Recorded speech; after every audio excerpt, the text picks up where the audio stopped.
Maqaa Feesbuukii kodhaa akkamittiin jijjiirrachuu danda'a? Kan jettanii koomentii jalatti nama baay'eetu na gaafachaa ture jechuudha.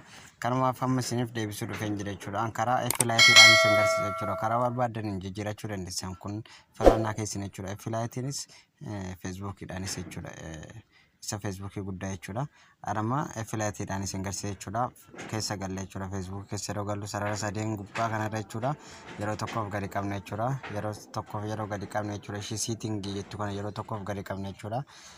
Personal information kan jedhu tokko farra isaa jiru kana jechuudha. Keessan iddoo biratti illee isinii fiduu danda'a waan ta'eef jechuudha. Personal information isaa jedhu kana yeroo tokkoof gadi qabna jechuudha. Yeroo gadi qabne maqaa koo naaf fidee jira jechuudha. Feesbuukii kana amma hambane jechuudha. Isinitti agarsiisuudhaaf jechuudha. Akkaawuntiin itti fayyadamaa jiru miti jechuudha. Kanumaafuu maqaa koo irratti gadi qabe jechuudha. Yeroo tokkoof yeroo gadi qabe akkatti naaf fidee jechuudha. Maqaa koo kan isa dura ture nan balleesse jechuudha. Fakkeenyaaf amma kennaa jedhee itti barreesse jechuudha. Kennaan jedhaan asirratti maqaa abbaa keessanii isin kan barbaadan guuttachuu dandeessan jechuudha. Kennaa waaqaan jedhaanani kennaa waaqaan jedhaan isa jalarratti immoo loof jedha jechuudha. Maqaa last name isa jedhu kana irratti jechuudha. Isin yaa maqaa abbaa keessanii maqaa akaakuu keessanii guuttachuu wanta dandeessaniif ani wantaan isinitti agarsiisuudhaaf jechuudha. Loof jedhaan jechuudha. Kanumaaf asirratti amma goon jedhaan jechuudha. Akkatti naaf fide jechuudha. Yeroo akkatti naaf fide jechuudha. Paaswordii koo itti galchuu qaba jechuudha. Paaswordii koo itti galcha argitanii jechuudha. Amma kennaa waaqaa loof kan jedhuu fi isin amma kamera isin akka ta'u loof waaqa tokko farra godhachuu qabdan jechuudha. Maaliif tartiibaan akka isiniif godhu jechuudha. Kennaa waaqaa jedha.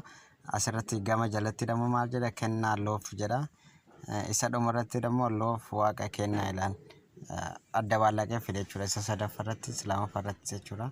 Kanumaaf isa tokko farra godhachuu qabda. Maqaa keessan isa tartiibaan deeme jechuudha. Kanarratti amma paaswordii kiyya galchuun qaba jechuudha. Asirratti paaswordii kiyya galchuun qaba jechuudha.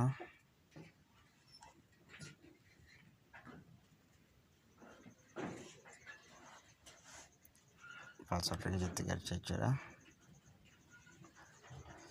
Akkuma argaa jirtan maqaan koo naaf jijjiiree jira jechuudha. Feesbuukiin koo maqaa naaf jijjiiree jira. Kennaa waaqaa loof kan jedhu kana jechuudha. Jijjiiree jira jechuudha. Amma Feesbuuk keessa gallee achiin isinitti agarsiisa jechuudha.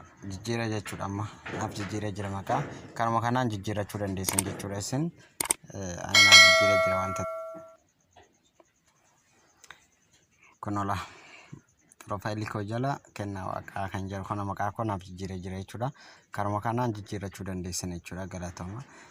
Like follow na gochuu hin dagatinaa. Mallattoo TikTokii koo jala dammoo YouTube koo jira. YouTube koo subscribe naaf gochuu hin dagatinaa. Kanuma kanaan wal jajjabeessuu qabna, wal guddisuu qabna, waan beeknu walirraa barachuu qabna. Galatoomaa.